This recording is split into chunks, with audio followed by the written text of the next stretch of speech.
హోమం, రుద్ర హోమం, చండీ హవనం, తర్వాత నిత్య భాస్కరుడైనటువంటి నిత్య ప్రకాశించే ప్రత్యక్ష దైవమైనటువంటి సూర్యనారాయణ యొక్క హోమం, వీటన్నిటినీ కలిపి అయ్యప్ప దేవతా హోమం కూడా జరగబోతున్నది. శ్రీచక్ర నవార్ణవ పూజ కూడా వారి సన్నిధానంలో వారి యొక్క ఏదైతే ఇప్పుడు పూజ అనుకుంటున్నారో 11వ తేదీ పడి పూజ అందరూ తరించండి, అందరూ కూడా రండి.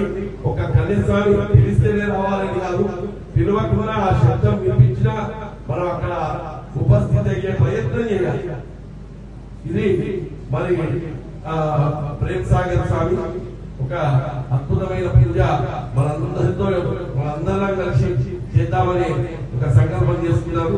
వారికి అయ్యప్ప సంపూర్ణమైన అనుగ్రహం ఇచ్చి వారి సంకల్ప విజయం చేకూరుతుంది అని చెప్పి మనస్ఫూర్తిగా అయ్యప్పను కోరుకుంటూ, మీ అందరూ కూడా అయ్యప్ప స్వరూపులే కనుక మీ అందరూ కూడా నాకు అక్కడ అగుపిస్తారు కనుక మీ అందరినీ రమ్మంటున్నా.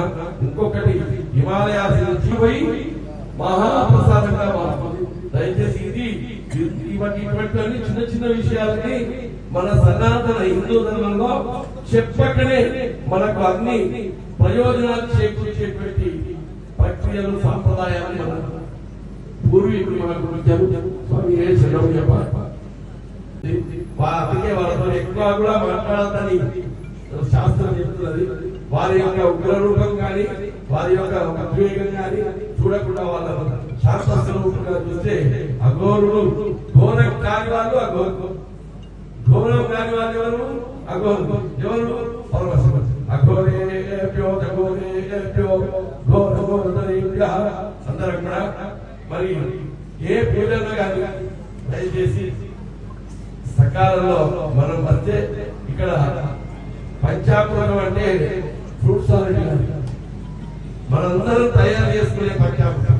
ఇది మహాప్రసాదం. మహాప్రసాదానికి ఒక్కళ్ళ చిన్న సెలవు వేస్తే చిన్న బ్యాటరీ వస్తుంది, పెద్ద సెలవు వేస్తే బ్రహ్మేడు పంచామృతం ప్రసాదంగా తయారు. మీ అందరు నామస్మరణ అవసరం. ఆ నామస్మరణతోటి ఇక్కడ క్రియ జరుగుతుంది కనుక అది ఏమైతుంది?